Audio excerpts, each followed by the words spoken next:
Hello everyone, how are you feeling today? It's Eros everyone here, and today I'm coming at you with my Dark Magician deck profile. This is an update that I think should have been done for a very, very long time, but I finally got a Quantet Magician and Magicalized Fusion, and this is the more fun build. Now I do have an additional build that I'm kind of working on, which is more, I would say more competitive out of the two, with some cool techs that a lot of people don't think of, but we'll see when I'll be able to upload it to you guys because it still needs some particular tweaks. But for now, I'm going to give you the fun build.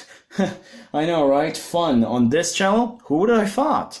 But anyway, this is the more fun build, in my opinion, kind of like using, a bond between teacher and student and all that shenanigans, because I just think like sometimes having some cool decks like this with kind of a cool gimmick is actually kind of nice. So starting things off, you run 3 copies of Dark Magician. You can run the same artwork. You can have 3 different artworks like me if you want, but just guarantee you run 3 Dark Magician. Funny thing is about the Dark Magician arts, I was supposed to get for this instead of this, the Dark Magician from Duelist Saga art, but unfortunately when I order it, my mouse didn't click, and apparently I forgot to add it to the list, or whatever. I clicked on it and didn't receive the click didn't go through for whatever computer brain was that. Anyway, 3 Dark Magician, very, very important. Moving on, 3 copies of the most, probably like debatable card if you run 3 of or 2. I like to run 3 of Apprentice Illusion Magician because it just pretty much really easy access for a free special summon and a Dark Magician and a Kalute. So I kind of like feel like running only 2 of her is kind of dumb in my opinion. But if you like to run only 2 of her, it's more than understandable. But I feel like 3 of her is absolutely awesome. Then the most important card in the deck after the Dark Magician himself is Free Magician's Rod. Your best normal summon. Search for you a Dark Magician spells and traps that have in the list Dark Magician. And then it also can add itself from the grave to the hand when you activate a spell and trap during your opponent's turn, which is really, really nice.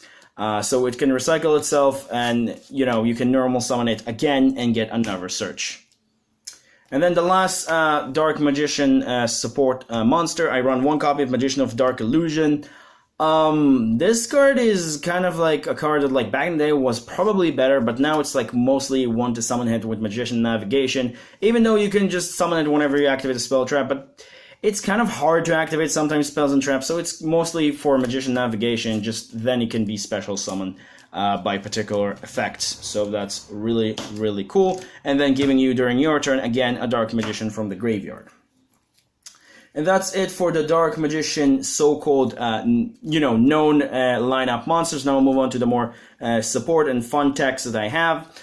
First things first, 1 Dark Magician Girl and 1 Choco Magician Girl, as well as 1 Spellbook Magician of Prophecy. I think these 3 are kind of like self-explanatory for more like, fun Dark Magician builds. This and this are just really cool 2 additional normal summons. If you kind of like get stuck and you don't see Magician Rod. This one's just real nice, discard and draw a card. This one just because bond between teacher and student, which is really cool, and not the worst card to special summon with Magician Navigation. And then this one is just, search for you the entire spellbook engine, although sometimes I don't like to have this card in my hand, just to search it with Crowley, which is the link for spellbooks. And then the 2 last techs for my, magicians, or should I say spellcasters, I want 1 copy of Kaiko, which is a more known tech. People like Kaiko because of, the format. For Dark Magician generally, it's a really good card to summon from Magician's Navigation. It's also a Dark Spellcaster, which is really cool. And, it doesn't let your opponent banish, which is really nice. But the other one, which is Silent Magician, in my opinion, is absolutely awesome. I don't really want to bump this card, but I might, because this card is really awesome for the fact that, oh yeah, I normal summon a card that I'm not going to use for, anything anyway. I'm just going to leave it on the field with just minimum protection. This is just pretty much like you tribute that monster, get this instead, have a negate for a spell from your opponent to negate your opponent's spell, and you get the ability to make this a big monster depending on the cards in your hand. It's really solid in my opinion to have this card in deck as just an additional needed negate and backup card, which is really, really cool. And then lastly, 2 copies of Effect Veiler for the monsters to round up to 17, just because these are the best hand traps for the deck if you're going to Magicalized Fusion with Quintet, hopefully I'm pronouncing his name correctly, because, you know, they're spellcasters. Moving on to the spells, we run 16 spells. We start off with 3 copies of Dark Magical Circle. I don't need to explain this card, I think, so much. This is pretty much a Pot of Avarice for Dark Magician and Dark Magician spells and traps that have Dark Magician in their text, as well as this card is a banish when you normal special summon Dark Magician, which is really, really awesome. Unfortunately, you can only use each effect once per turn, but whatever, and you can only activate 1 per turn. Moving on to a card that probably some people are going to raise an eyebrow, but I feel like running 2 of this is actually really good. 2 Illusion Magic. This card is just tribute a spellcaster. Get 2 Dark Magicians to your hand. Pretty much, that's it. And this card is really, really good because it's help your Magician's Rod dodge hand traps, which that's why I maybe consider bumping this up to 3, because making your Magician's Rod dodge hand traps is really powerful, because if you kind of like your normal summon get disrupted and you cannot like get the Dark Magical Circle is a little bit of annoying. So this is a kind of a cool way to essentially kind of like dodge most hand traps. Maybe you know, if your opponent said what it called, if you're going second, your opponent set Cold by Your Grave, it's a little bit of a problem. But if you're going first, it's pretty much dodge almost, if not all, hand traps. Moving on for the additional Dark Magician spells, 1 Dark Magic Inheritance. Pretty obvious. 1 bond between teacher and student, again, a pretty obvious, especially I run Dark Magician Girl. 1 Dark Burning Magic and 1 Dark Magic Attack, again, pretty obvious cards and pretty good. Now, of course, if you don't want to run, like, you know, Dark Magician Girl and you want to run 3 additional cards instead to make it a little bit more competitive, because Dark Magician Girl engine is a little bit more for fun's sake, you want to cut these 2 and Dark Magician Girl itself, and then you get like 3 additional spots in your main deck.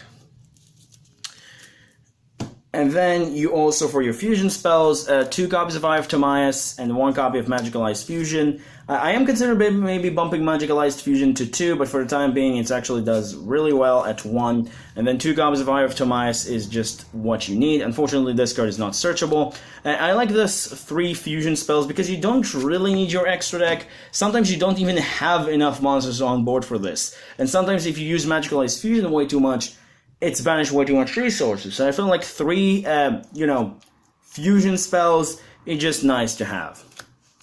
Moving on, for your draw power, 2 copies of Secrets and 2 copies of Knowledge. I don't think I need to explain. And then for your so-called traps, which is 7 traps, you run 3 copies of Magician Navigation, in my opinion. This card is probably the best Dark Magician trap, if not the best Dark Magician spell or trap and outside of Dark Magical Circle.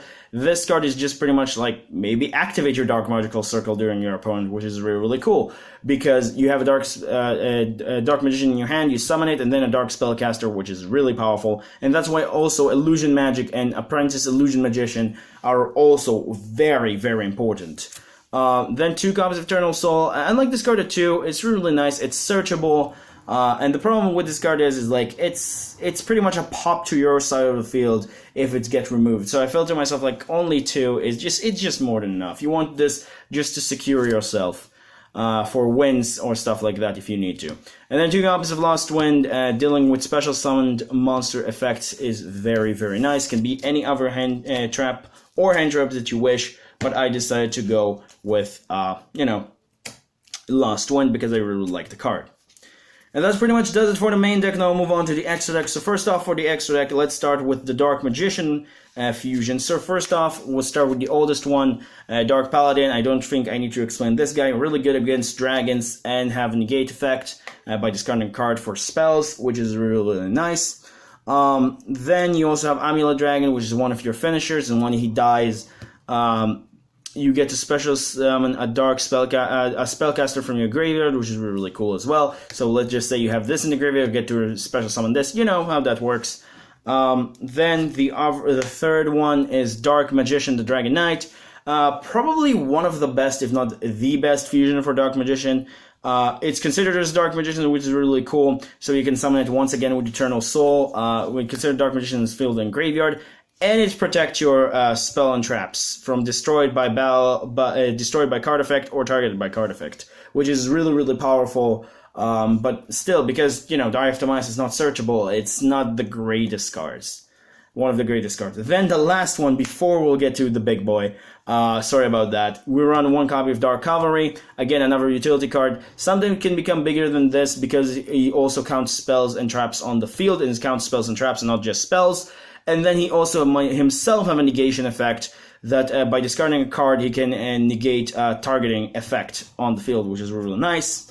And then lastly, Dark Magician Golden Dragon Knight. She's a really, really cool card. And then during every player's turn, you can discard a card and then send a card. Sorry, not discard a card. Send a card. There's a different for cost and stuff like that. You can send a card, and then you can target a card on the field and destroy it. And that's during either player's turn, which is really cool. And then lastly, one of the big boy. The big boy is really, really powerful. It cannot be kaiju'd, which is really, really cool, or tributed over for anything, or used for fusion summon.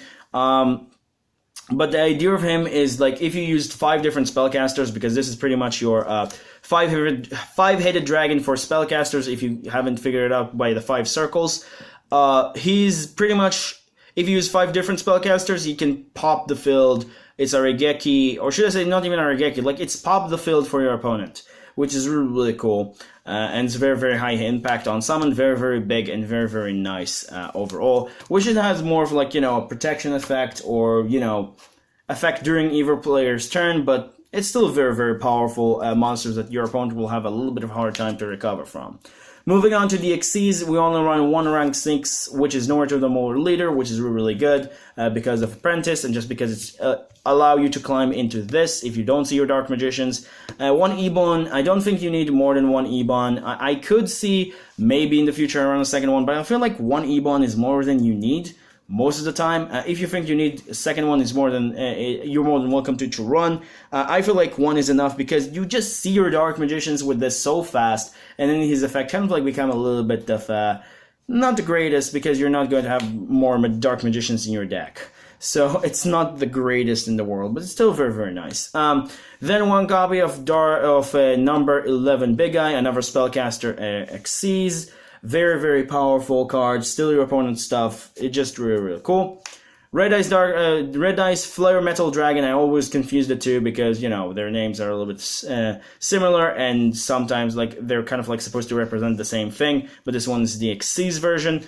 This guy is really cool. You don't really use his detaching effect, but he has some kind of a protection effect, I believe. And just really nice to just burn your opponent for death. So that's really cool. And then the last Xyz card, for me at the very least, you can cut it down and run whatever you wish. Oh, sorry. You can cut it down and run whatever you wish. Is one copy of Higher Prophet, or whatever his name, of Prophecy. This guy is just the number of spellbooks you have in the graveyard. You can just detach an Xyz material and then pop spell and trap cards your opponent control, which is really good. And once again, it's a spellcaster, so it has synergy in that thing as that department as well.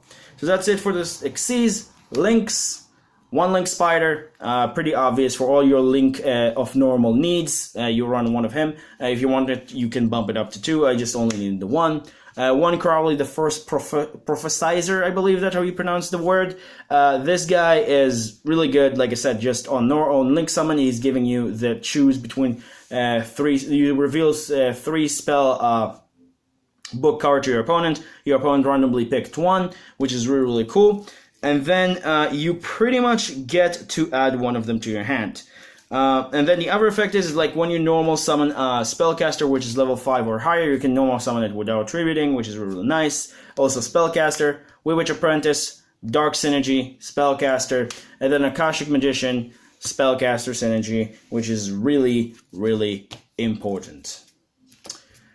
And that's pretty much does it for the extra deck and does it for the deck profile. So hope you guys enjoy. I think like this deck is very, very, very fun. This is, like I said, the more fun version out of the two. If you want to see more of the competitive one, all you need to do is pretty much let me know in the comments down below how much fast you want to see it, and pretty much support me by, pressing likes and subscribe and usual. Anyway, remember guys, creativity is the key in this game. Have a good day guys, stay safe, and I'll see you guys next week, or whatever how fast you want to see the more, I would say again, the more with fun and better competitive Dark Magician build I have, or whatever. See you guys next time. Bye bye.